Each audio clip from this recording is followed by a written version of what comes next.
नमस्कार। कभी सोचा है कि दुकानों में जो कीमतें हम देखते हैं उनके पीछे का हिसाब किताब क्या होता है?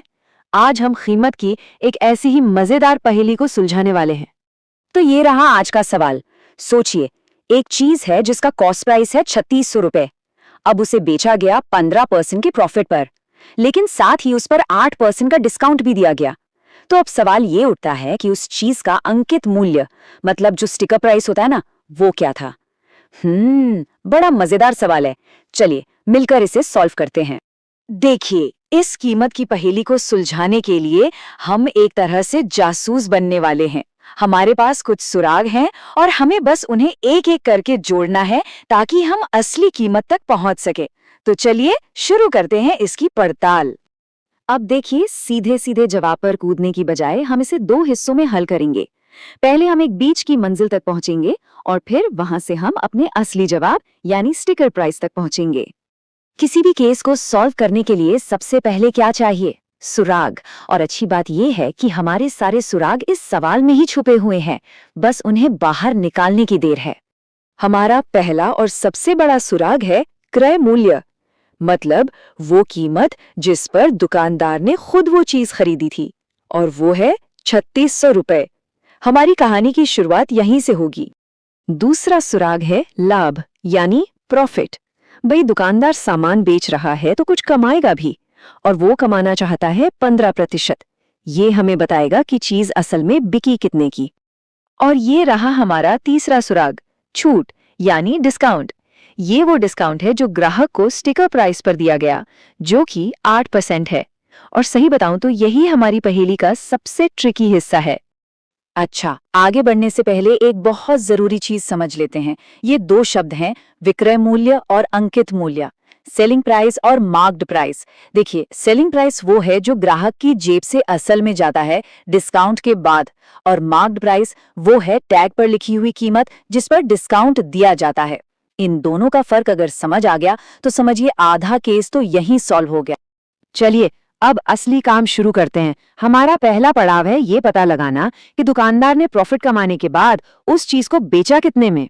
तो हिसाब सीधा है, 3600 का 15% होता है 540 रुपए। ये वो रकम है जो दुकानदार ने अपनी लागत के ऊपर कमाई। हमने परसेंटेज को असल रुपयों में बदल दिया। तो अब अगर हम लागत यानी 3600 में मुनाफा यानी 540 जोड़ दें तो क्या मिलेगा? 4140 रुपए। ये है हमारा सेलिंग प्राइस, यानी वो कीमत जिस पर सामान बिका। मिशन का पहला हिस्सा पूरा। ठीक है, तो अब हमें सेलिंग प्राइस पता है। अब हम अपनी मंजिल के बहुत करीब हैं। अब बस हमें डिस्काउंट की मदद से उल्टा हिसाब लगाकर असली स्टिकर प्राइस तक पहुंचना है। लेकिन एक मिनट रुकिए, ये जो 4140 रुपीज है, ये तो 8% डिस्काउंट देने के बाद की कीमत है। इसका मतलब ये असली स्टिकर प्राइस तो नहीं है, ये तो उससे कम है। तो लॉजिक बहुत सिंपल है। अगर किसी चीज पर 8% का डिस्काउंट मिला तो इसका मतलब है कि ग्राहक ने उसकी असली कीमत का 92% चुकाया है ना। तो ये 4140 रुपए असल में मार्क्ड प्राइस का 92% है। अब हमें बस ये पता करना है कि अगर 92% इतना है तो 100% कितना होगा। और इसी के साथ हमने सारे सुराग जोड़ लिए हैं। अब वक्त आ गया है इस कीमत की पहेली से पर्दा उठाने का। और जवाब है 4500 रुपए। जी हाँ, उस चीज का असली स्टिकर प्राइस 4500 रुपए था। अब देखिए सब कुछ कैसे फिट बैठता है। 4500 पर 8% का डिस्काउंट दीजिए तो कीमत बनेगी 4140 रुपए।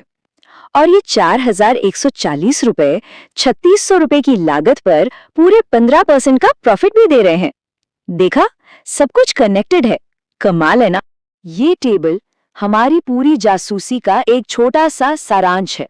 हम 3600 रुपए की लागत से चले, प्रॉफिट जोड़कर 4140 के सेलिंग प्राइस पर पहुंचे, और फिर डिस्काउंट का उल्टा हिसाब लगाकर 4500 रुपीस के असली स्टिकर प्राइस को ढूंढ निकाला।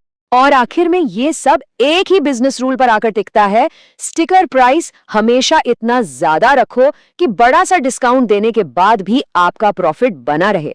यही वो खेल है जो लगभग हर बड़ी कंपनी हर रोज खेलती है। तो अगली बार जब किसी दुकान पर 50% की भारी छूट का बोर्ड लगा दिखे तो एक पल के लिए जरूर सोचिएगा, क्या इसका मतलब सच में ये है कि वो चीज अपनी असली लागत से आधी कीमत पर मिल रही है? अब जब इसके पीछे का गणित पता है तो ये सवाल और भी दिलचस्प हो जाता है ना?